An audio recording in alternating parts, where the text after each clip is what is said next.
Hello, my friends. Got a lot to talk about today, and it relates to all the stuff that we keep hearing about. A change is coming, a shift is coming, a new earth is coming, that type of thing, and also how it relates to what you resist persists. And just to jump right the heck in to what you resist persist, just trying to get set up to do this video, and I wanted to do it outside in a more natural setting, and I wanted it to be more spontaneous. I did write a few notes, to remind me to talk about a subject, but first of all, I started getting allergies and sneezing, and then my wife had left with the truck with my keys, and I had the camera stand locked into the music room, and I didn't have a key to get it out, stuff like that. And then as soon as I came out here and got ready to turn the camera on, the truck starts driving by. It's hilarious. So this kind of stuff really relates to what you resist persists. And I think that's like in the back of my mind all the time is like, okay, I'm gonna record a video today, and I don't want any interruptions, and I want to. So what happens? All that stuff starts happening. All kinds of interruptions. What you resist persists. Now, why is that? That's because you're putting a bunch of energy into it. Where's your energy at? When a bunch of stuff is happening to you that you don't want to happen, where's your energy at? Well, and you might say, well, yeah, but I didn't start it. I wasn't even thinking about it. Well, not consciously, but subconsciously, you have all these fears or things that you're in resistance to. Okay? So how does that relate to the change that's coming, the shift, the new earth, all of that? Well, let me tell you, the change isn't coming, folks. It's already here. The shift is already happening right now.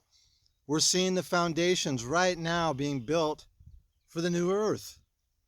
Well, what do I mean by that? Well, there's movements happening like the back to the land movement and the homesteading movement and greening the desert, that type of thing. Young families and even some older folks, myself included, have been interested in that, and some people are doing that and finding new ways to detach from the big city, fast-paced lifestyle, you might say. Now, that might not be for everybody, but also in the tech world, there's all sorts of new technology coming forward that's going to make our lives easier. And it's even going to make the back to the land movement and stuff easier. Some people want to throw the baby out with the bathwater, so to speak, right? And so, yeah, we need to get back to the land. We need to go back to the 19th century, and make all our own clothes and grow all our own food and animals and hunt and all this kind of stuff.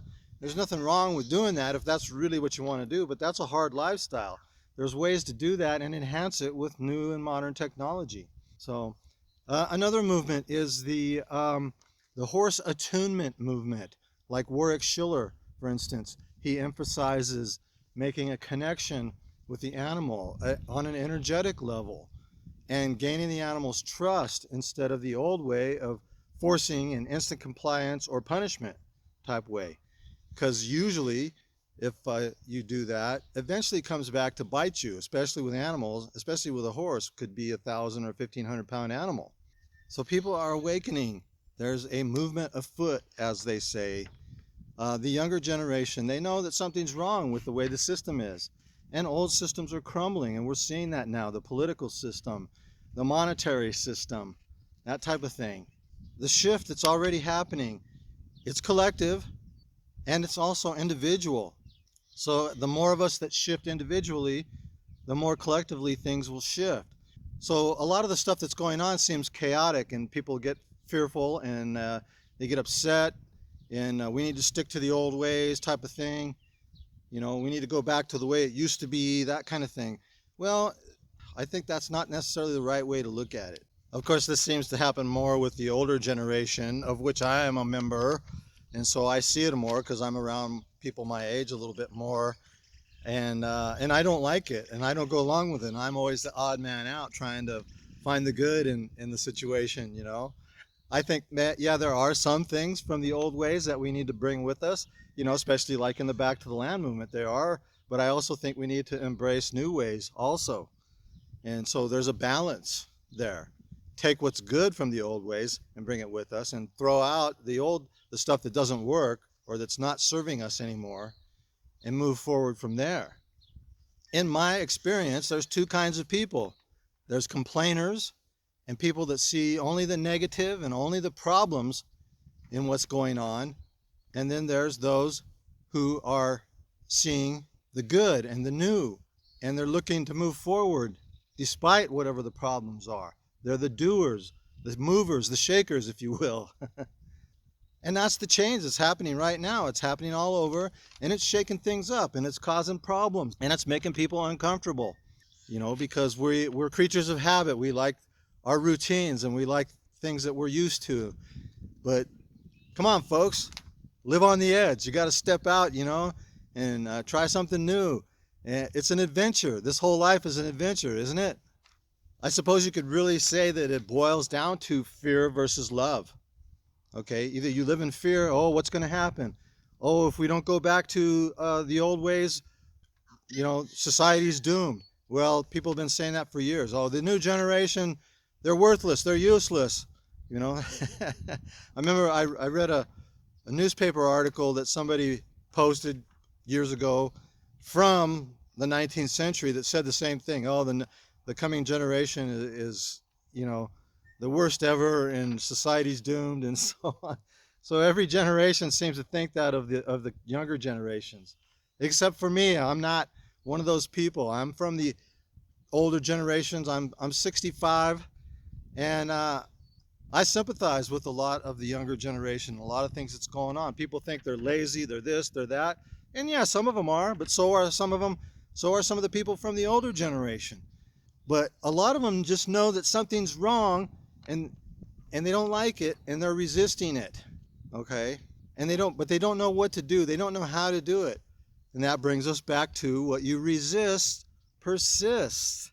So if you ever have something going on in your life that just keeps happening and you're getting more and more frustrated with it, you're in resistance to it, and you're feeding it with your energy. Where's your energy going?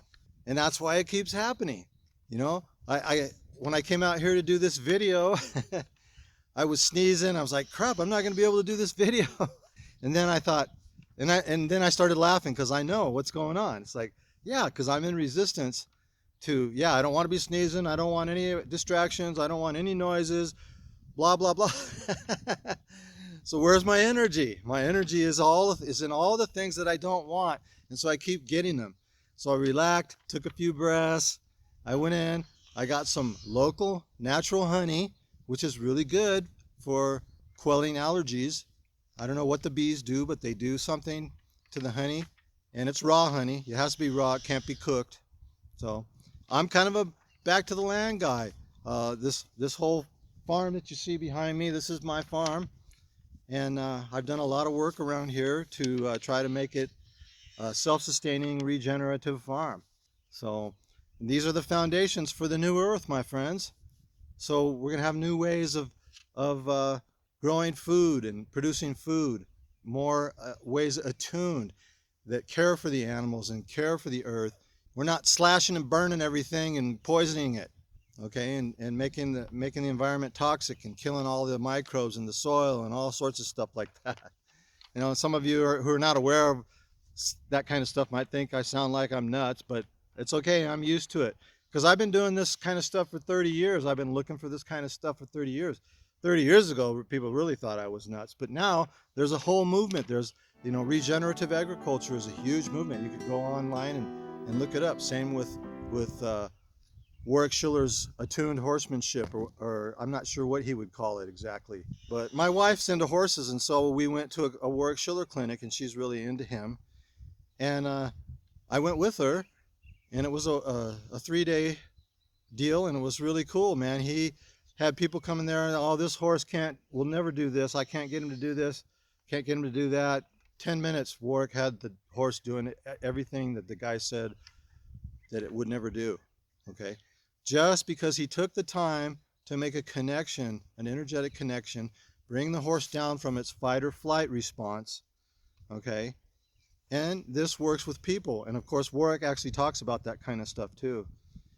As I was preparing for this video, I was looking up possible titles, you know, and one of them was "What You Resist Persists." And so I typed that in to see what come up, and a Warwick Schiller video came up where he's talking about biting horses, and then colon, "What you resist persists."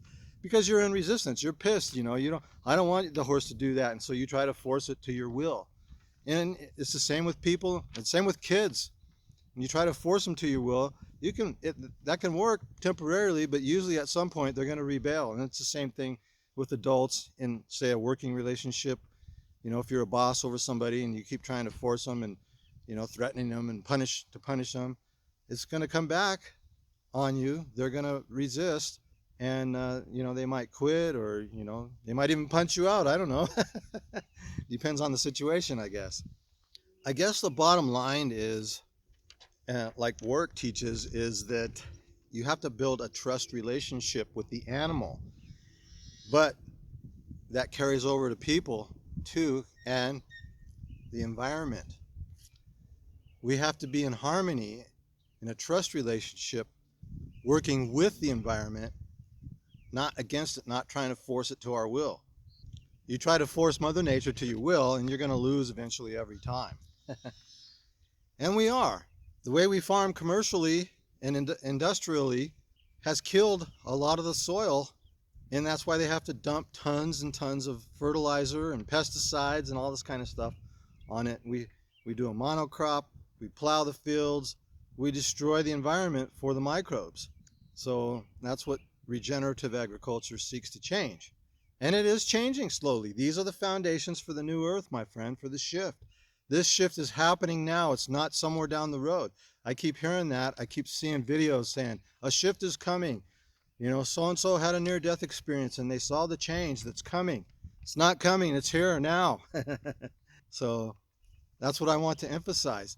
And the foundation for that shift and for that change and to be out of resistance with what is, and to work with it, to work in harmony with nature, work in harmony with animals, work in harmony with each other, and work in harmony with the spirit within us, if you will, or the energy that permeates the universe.